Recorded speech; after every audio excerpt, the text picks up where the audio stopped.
Uma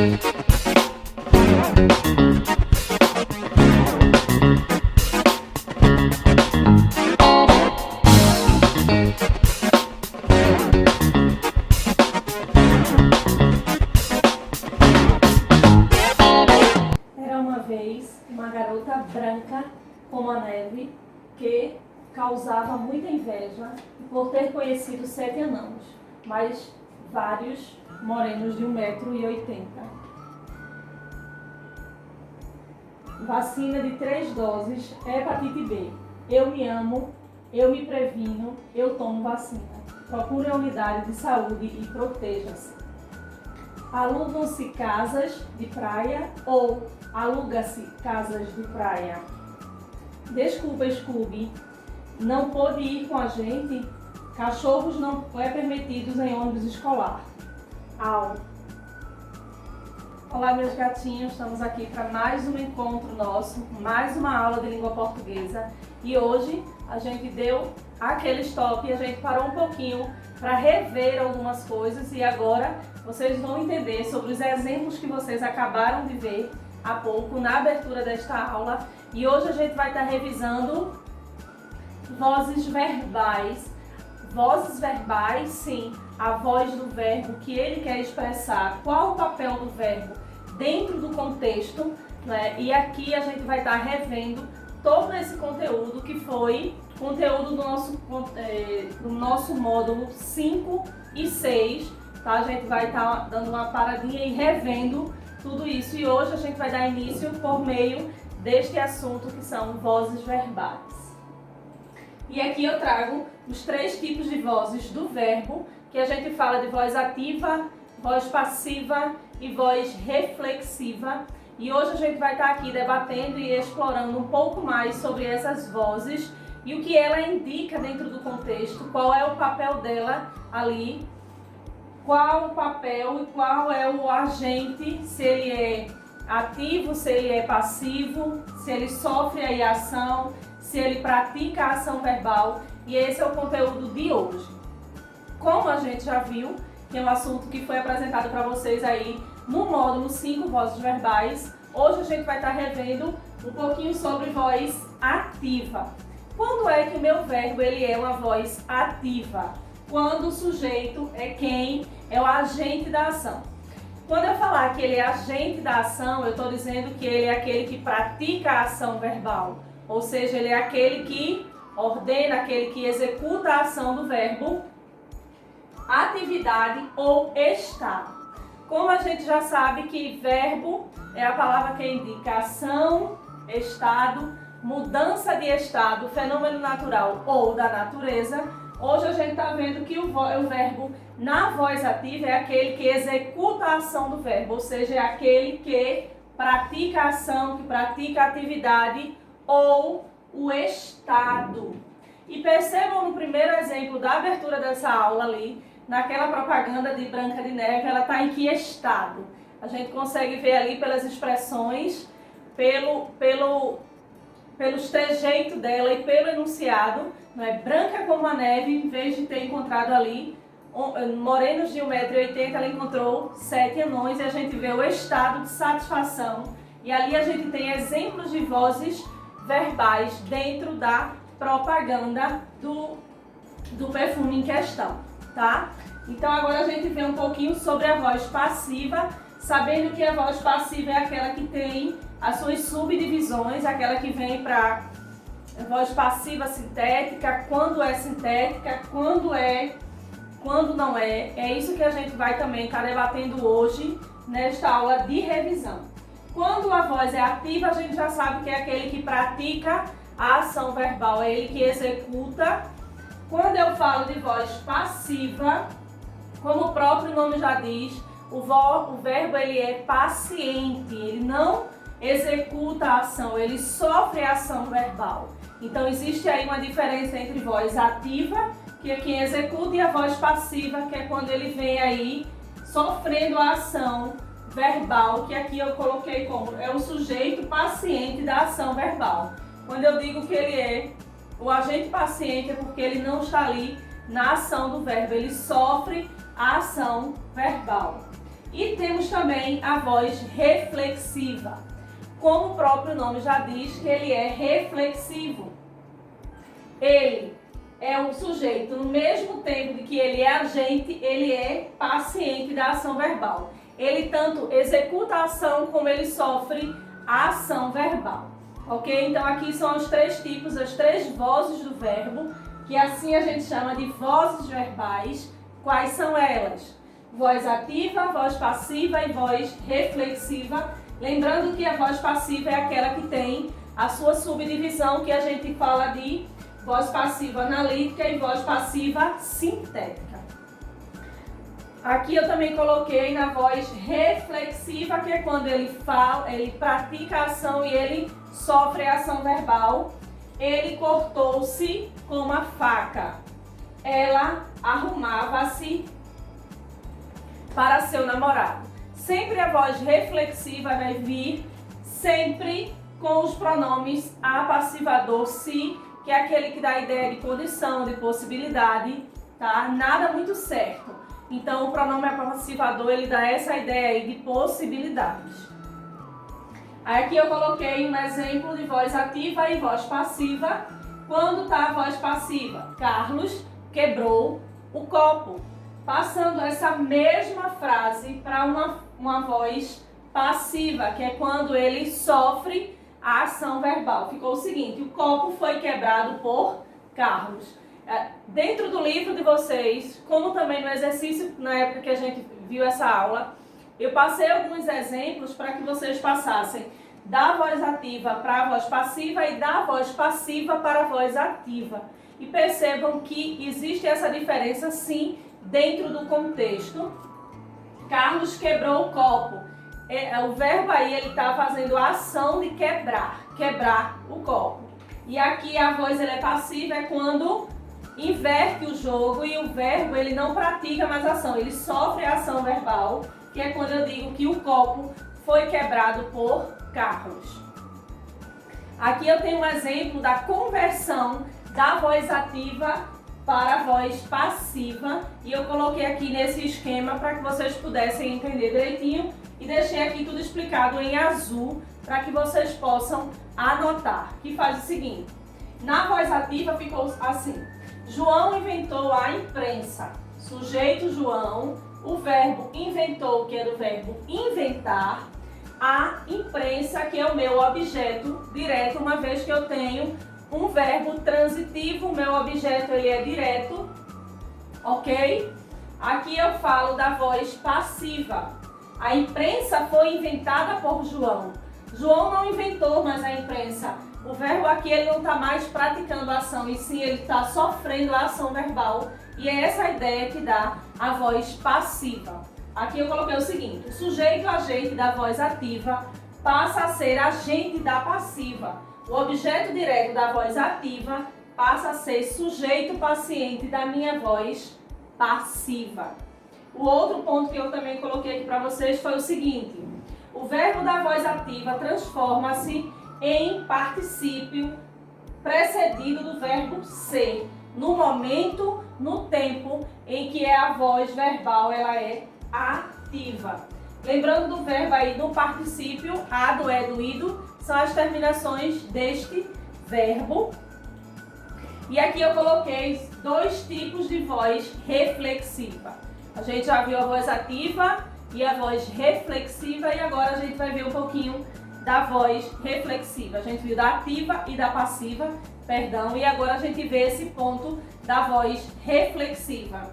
Temos a reflexiva, que é chamada simplesmente de reflexiva, porque quando o sujeito pratica a ação sobre si mesmo, quando eu pratico a ação sobre mim, quando eu digo Carla machucou-se, José cortou-se com uma faca e Roberto matou-se, é quando eu pratico alguma ação sobre a minha própria pessoa, é uma voz reflexiva. E outro ponto, perceba que sempre está aqui seguido do meu pronome apassivador, ok? E a gente tem a voz passiva reflexiva recíproca.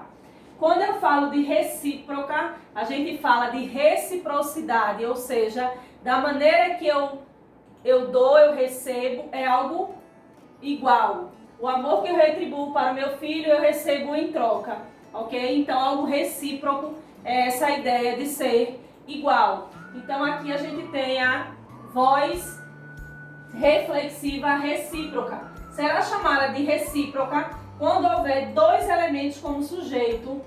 Um pratica a ação sobre si mesmo e o outro pratica a ação sobre o primeiro.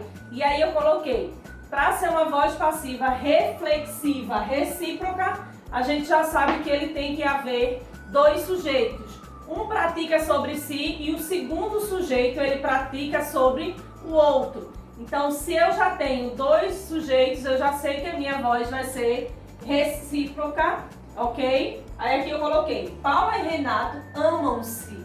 Paula ama Renato, que Renato ama Paula. E é por isso que a voz passiva ela é recíproca, que eles se amam da mesma forma, ok? E percebam que por ser uma voz passiva reflexiva, ele continua aqui, ó, com o pronome apassivador. Os jovens agrediram-se durante a festa. Quando ele vem agredir-se é um ao outro da mesma forma, na mesma intensidade, por isso há aí o sinal de reciprocidade. E mais uma vez a gente vê o exemplo aí do pronome apassivador, que é uma marca da voz reflexiva. Os ônibus chocaram-se violentamente, ou seja, a força que um veio na intensidade, na velocidade que um veio, o outro veio e eles chocaram-se. Foi recíproco aí a ação e a intensidade da batida. Por isso eu tenho aqui a presença de verbos que são reflexivos e como são assim na mesma ideia, na mesma intensidade, elas se tornam uma voz passiva reflexiva. E a gente voltando lá para aquele exemplo, a gente vê no exemplo da vacina, que foi a abertura, um dos posts da abertura da nossa aula, a gente vê muito aqui quando ele diz ame-se, cuide-se, previne-se, a marca aqui da voz reflexiva, ok? Aí aqui a gente começa a ver a subdivisão da voz passiva analítica e da voz passiva sintética. O que é que difere, qual é a importância de um e qual a importância de outro e principalmente quando eu devo usar a voz passiva analítica e quando eu devo usar a voz passiva sintética. Esse aqui é a abertura deste passo da revisão, que diz o seguinte: a voz passiva sintética, a frase apresenta as seguintes estruturas.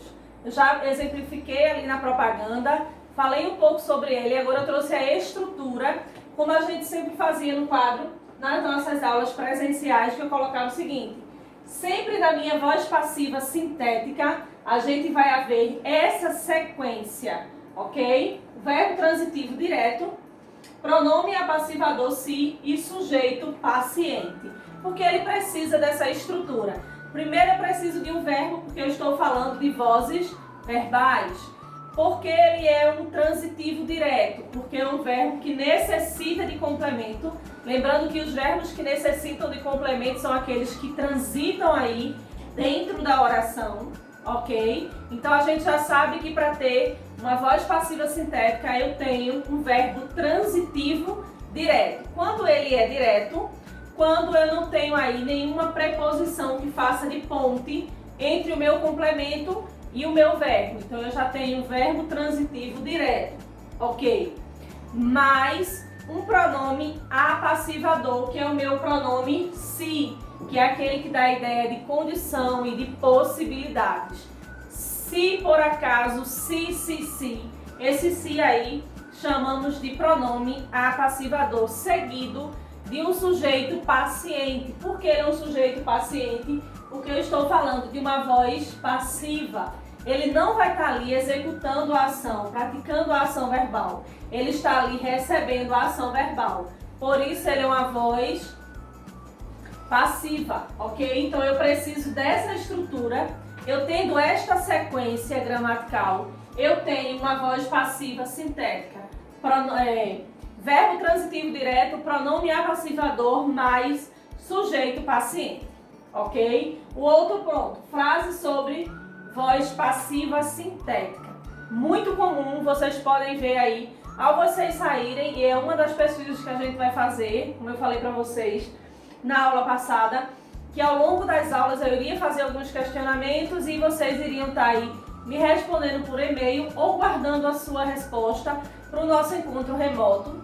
E eu quero que vocês pesquisem alguns exemplos aí na propaganda, no meio assim, por onde vocês andarem, no supermercado, nas lojas, ou até em propagandas, tanto na web quanto em jornais e revistas, o que vocês tiverem contato, sobre a voz passiva sintética. Comeu-se o bolo, comprou-se o chapéu. E o outro exemplo foi, leram-se os livros. Percebam que sempre que houver a voz passiva sintética, eu tenho o meu pronome apassivador. Um verbo transitivo, comeu. Quem come, come alguma coisa, ok? Quem compra, compra alguma coisa. Quem lê, lê alguma coisa. Então aí a gente já tem a presença do meu verbo transitivo, pronome apassivador, mais o sujeito paciente, ok? Seguido, a gente tem a voz passiva analítica, mais uma vez, que são em frases que apresentam a seguinte estrutura. Antes eu falei sobre ela e agora eu fiz esses posters para mostrar a vocês a estrutura e como identificar quando for passiva, voz passiva sintética e analítica. Qual a estrutura da voz passiva analítica? Segue o seguinte: sujeito paciente, verbo auxiliar, verbo no particípio, preposição e agente da passiva. Misericórdia contra a coisa. Pois bem, agente paciente porque a gente está falando de uma voz passiva, seguido de um verbo auxiliar, mais verbo no particípio. Como é que eu identifico que o verbo ele está no particípio? Quando eu tiver todos os verbos que são terminados em ado, edo, ido, ok? Mais a preposição, que vocês também já conhecem, seguido de um agente da passiva. Para facilitar para vocês toda essa estrutura, eu coloquei aqui 3 exemplos que diz o seguinte: o bolo foi cortado por mim, o outro foi, o chapéu foi comprado pelo meu filho. Sujeito paciente, verbo apassivador, verbo no particípio, preposição e agente da passiva. E é desta forma que segue. Os livros foram lidos pelos meus alunos. É diferente de leram-se os livros. Percebam que aqui ele está analítico.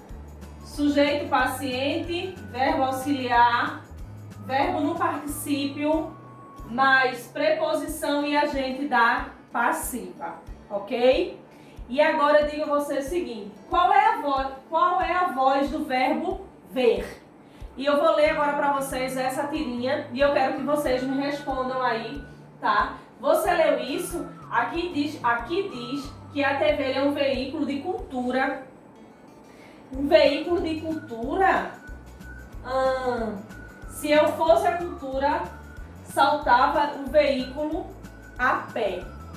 Percebam aí o uso dessa voz e qual das vozes que a gente está revisando agora tem dentro desse quadrinho. Eu vou fazer a leitura mais uma vez para vocês. E percebam que essa é uma das perguntas que vocês vão estar aí me respondendo no encontro remoto ou por e-mail. Você já leu isso? Aqui diz que a TV é um veículo de cultura. Um veículo de cultura? Se eu fosse a cultura, saltava do veículo e ia a pé. O que é que a gente está tentando dizer aí? Qual a voz desse verbo? Quais os agentes aqui? Quais os verbos? Ele é ativo, ele é da voz ativa ou ele é da voz passiva? Se ele é da voz passiva, de qual voz passiva ele participa? E é isso que eu quero que vocês me respondam aí no nosso encontro remoto, ou já deixa aí uma dúvida no e-mail, ou se possivelmente a resposta, uma vez que hoje a gente está revendo todo este conteúdo. E aqui eu trago para vocês essa produção de texto que diz o seguinte: abaixo da tirinha que você vai copiar, a frase com a voz verbal que lhes foi dada é indicar o verbo, o sujeito agente, se houver o termo paciente. Percebam que é uma tirinha E é essa sequência que eu quero que vocês coloquem no caderno. No primeiro balão tem assim: não gostou, não estou entendendo, amigueto. Que história é essa de ficar sentado esperando alguma coisa da vida? E aqui tem a resposta, onde vocês vão estar aí fazendo uso da voz verbal, ok? Aqui tem essa imagem aqui, só na imagem não verbal, na linguagem não verbal. E a gente tem aí Mafalda indo embora só com seus pensamentos. E qual seria o pensamento dela, usando aí esse sujeito, esse agente e essa voz verbal? É isso, uma primeira produção de texto. Na segunda que eu trago para vocês, diz o seguinte: da tirinha abaixo você deve copiar a frase com a voz verbal que lhes foi dada e indicar o verbo, o sujeito do agente se houver e o termo paciente. Então vocês aí vão estar encaixando dentro desses balões. Eu sei que vocês não vão ter como desenhar, porque nem todo mundo tem esse dom de fazer o desenho, mas aí vocês colocam no caderno 4 quadros e os balões. No primeiro, eu já dou aí a introdução da história, onde vocês irão concluí-la, dizendo o seguinte: tome, pense em ficar com o troco da padaria para comprar bala, mas não consegui. Vou ler novamente o enunciado desse balão aqui. Tome, pensei em ficar com o troco da padaria para comprar bala, mas não consegui. De acordo desse contexto, e principalmente fazendo uso da linguagem não verbal, eu quero que vocês preencham esses balões de modo que a gente venha a debatê-los quinta-feira no nosso encontro remoto. Aí aqui eu coloquei inscrições para o curso de dança. Ele não se adaptou à salsa. E aqui eu quero que vocês façam a identificação da voz verbal dentro dessa charge. E mais uma vez, eu concluo o nosso encontro, a nossa aula, com o meu e-mail, que se chama prisma.jamilexavier@gmail.com. E hoje a gente fez uma revisão sobre vozes verbais. Qualquer dúvida a gente tem o nosso encontro remoto, se não, tá aqui o meu e-mail para vocês tirarem possíveis dúvidas. Se cuidem e até segunda-feira.